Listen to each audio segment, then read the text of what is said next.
What's up, everybody out there in YouTube? It's Stephen Williams, founder and president of the creditrepairshop.com. In today's video, I'm going to tell you some updates on a client that I was talking about that had a court summons. I'm going to tell you what's going to be going on with his case.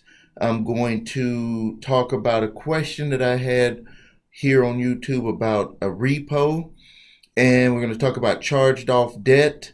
We're going to go into the charged off debts that's being opened up to the market or offered to debt collection companies to buy so they can try to go out there and collect it. So we're going to talk about those charged off. And then we're going to, I got it wrote down here to make sure I don't forget. We're going to talk about motivation and positive thinking, because when people either email me or I talk to people on the phone, I can hear the frustration in their voices, and a lot of that comes from having a feeling of nothing can go right for them, or they're giving up on themselves. So I want to talk a little bit about that. So let's first start with it looks like the portfolios that are being offered for this week are jewelry stores. So you guys, you need to pay for those wedding rings, because these some big prices here. We got one of them, $1.4 million worth of jewelry. Let's see here. The next one is $630,000, and the next one is $2.3 million in jewelry. These are national jewelry chains. You see them all over the malls, everywhere. People aren't paying them, and those are charged off debts. What they're going to do is they're going to first sell them to debt collectors, and then next those debt collectors are going to draft up a letter that's going to look like a bill, but it's actually going to notify you of who the original creditor was, who the debt collector, them, that's coming after you, and it's going to state in there that they want you to pay that debt. But then look for the paragraph. It's going to usually be above or below where they make the request for the money. Is that it's going to say, if you want to dispute this debt, you have a right to dispute it within 30 days. If you don't do that, they're going to throw it on top of your credit reports, and you're going to start the whole ball rolling, allowing them to do all types of things to try to come after you for the money. It just makes it harder when you could actually stop this a lot earlier than you would have to if you waited. Also, the charge off dates on these debts: 2010, past statute of limitations. On the second one, 2006 to 2012, past statute of limitations. The other one is 2011, past statute of limitations. So we're talking about no one with all of these debts, no one in all 50 states of the United States would have to pay these debt collectors, but they'll buy these debts for pennies on the dollar, sometimes less than a penny on the dollar, and just see what they could do to collect the money. And people disregard them. They don't remember how long the debt was. They don't know their rights, and all of a sudden they find themselves in court. They don't go to court, and then they get a garnishment letter from their job, and they're getting garnished, and the money is going to be coming out. Once you allow it to get into court and you don't fight, and it becomes a default judgment, the statute of limitations laws won't work for you unless you open back up the judgment within a certain period of time. Every state is different. My state of Wisconsin allows you 6 months. So if they get a judgment, you have 6 months to open up the case, and it would easily be able to be reopened by just saying that this debt is past statute of limitations. I have no legal obligation to pay it, and they have no legal basis to even collect the debt based off of the statute of limitation laws for collecting debt that's owed, contract law in our state. Same for all 50 states. Some states statute of limitations only 2 or 3 years in some states, and with these types of debts, it would just go away. So don't fall trap these here. If you're going to get anything, get debt. I'm not going to say the names because I don't want to be taken off the list of being able to look at these to get this information. But I'm just letting you know that the jewelry store debt is offered. The charged off jewelry store debt is being offered in the market, and over the next few months, if you had an old debt, you can look on your credit reports. If you don't have your credit reports, you can click the link below and look on your credit reports. Get all three, because these jewelry stores don't always put the information on all three reports. So you need all three reports so you can see when that original charge-off date was, so you will know that it's past statute of limitations for your state. Now, let's go into the client that is being sued. And I spoke about this on a video earlier this week. Being sued, he actually had a summons to go to court for a Capital One credit card, two Capital One credit cards totaling $7,000. And when I was looking at the summons and talking to him about that he needed to answer those and then show up to court, something strange came up. It said that the Capital One was suing him. And I said, okay, how long ago was that debt? Then we looked at his credit reports, and it said that the debt was sold to a debt collector years ago. Years ago.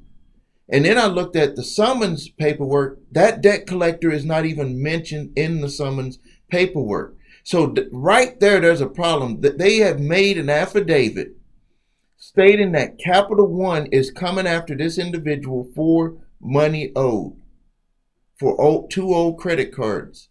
But on the credit reports, Capital One stated years ago that they sold the debt, that they have no legal obligation to the debt anymore. They sold it to a debt collection company, and that debt collection company did not state their name on the court summons.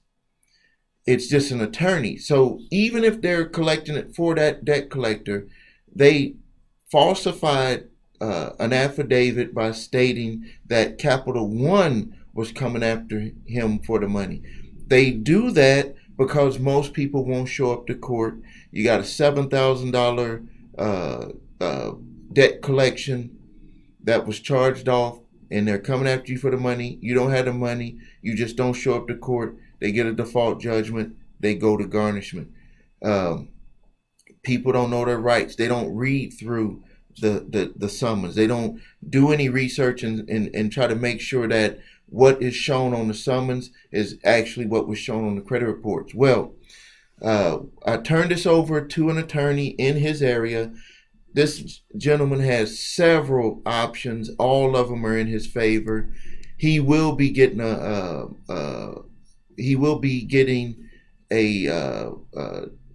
I don't know what they actually call it, but he'll get a in so to speak, like a personal injury, because they're actually, what they're doing is injuring, number one, by having him come into court, falsifying paperwork.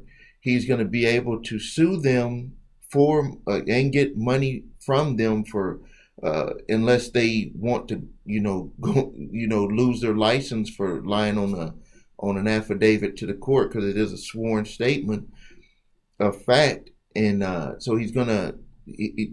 I'll let you know exactly which options the attorney is going to go with. He just texted me last night and said he's got two options. Going to call me to go over them with me, and then we're going to talk to the client about which one he wants to go at. But I just know from experience with dealing with this attorney is that he gets money from debt collectors that do this type of stuff to the clients, to people that are being sued. So watch out for charged off debts. They're going to be coming out there. There's more and more debt collection being debts old charge-off debt that's being released into the market every day. I don't know if you watch CNBC or any of the financial channels. There are companies that department store cards, uh, these companies are bleeding in debt with people that get those cards and they don't pay any of the money back. Now let's talk about motivation. Uh, Before that, let's talk about the repo. There was a repo that a person put a comment on my repo video, and she said that her daughter had purchased a car, she couldn't afford it, and she ended up letting a friend take over the payments on the car. Well, we know how that usually ends up. The person that took over the car took off with the car, never made any payments. Finance company came after her. They tried to repo the vehicle, never found the vehicle, and they ended up, just filing it as a loss. And they collected on their insurance. Now, if you watch my videos from before, and I talk about this, and people did not believe me when I had stated it, is that when there are on, if you look on contracts with these lenders, they're not stupid. There's companies out there that will insure them against their loss or insure a portion against their loss, because some of these dealers, when they do high interest loans or bad credit loans, they can have a chargeback come from the lender. Not all of them will just say, well, we're just going to wash our hands of it and not make the dealer responsible. These finance companies have started coming back at the auto dealers and say we're going to have a chargeback where a portion of the money we're going to want to recoup back from you, or we won't allow you to send any loans through our finance company anymore. So there's insurances that protect the dealer against that. It could be a portion of it, it could be all of it. I've seen different scenarios for it, but on this particular repo, they did file with their insurance company, filed it as a loss. They were able to recoup some money, and then they wanted to come after her for the remaining $12,000. So that right there proves that when cars get repoed, or they're not found, or the loans go bad, the dealers do have insurances in place. So you should always look at your original contract, because a lot of people don't know that they actually make people that buy the car pay for it, and some of the times they don't even know that they're paying for it, or they say that this is a protection for you. But when people forget that they had that protection, so they filed it with insurance, got a partial payoff on the vehicle, and then they came after her for the other $12,000. So her mother was asking me, what are the different options that are available for her? And I said the first thing that you should do is get the original contract, and also get the insurance payoff, so you can make sure of the amount that they paid off the vehicle. If it was going to auction, you would want to do the same thing. You want to get the auction statement showing what the vehicle was paid, what was paid at the auction. But in this case, it was an insurance paid to it, so you want to get the amount that the insurance paid. You also, and on that original contract, you need to look for any other types of insurances that they had on there for either missing payments, or if the vehicle was totaled, if there was any gap insurance, all type of stuff. That vehicle could be paid off potentially. Now, if none of that is on there, and everything checks off that they sold the vehicle at auction, or the insurance paid just a portion of the vehicle off, and that the $12,000 that they're claiming that she owes is really truly still remaining, then the next thing is I told her, because the person did take off with the vehicle, no one's seen this person, she needs to file a police report. She needs to send that police report to the original creditor. She needs to send it to the attorney that's suing her, and she needs to send that to them, and she needs to prepare a hardship statement stating that she is not financially able to pay the $12,000. By doing that, this could actually force the original creditor, lender of the car, to forgive the debt. Let me tell you the reason why. Because when you head this stuff off early, um, if they don't think that they're going to get any resolution of any money from someone, and the only way you can do that is by filing a hardship statement with them. These lenders they don't want to keep putting money after money that they're not going to get. That's why you see these come out there from all of these jewelry companies. At some point, they're more about moving forward and making new loans to people and moving on and doing new business. So if she files the police report and she does the hardship letter stating her financial situation, that she will not be able to pay that $12,000, the lender could potentially file it as a total loss and submit it on a 1099-C to the IRS, forgiveness of the debt, and then she would be responsible for paying the taxes on that remaining $12,000. They can do that, but that would be a lot less than $12,000, because what they'll do is just IRS will just lump that in with her income, and then whatever deductions that she had, they would allow those, and then that's going to be what she owes in taxes. What could potentially happen is that she just won't be getting a refund back when she would normally get a refund back. So that was the solution that I think that she'll go with, and I'll let you know if what happens from that. I told her to keep us up to date on what happens with that. She's not a customer. That was just someone that asked a question on YouTube. Now, let's talk about positive thinking and motivation. I get a lot of emails. I see a lot of people that send on our website. We have a chat service on there. They'll chat on Facebook. I get a lot of people, and one of the things that I see a lot is people say, "I need your help."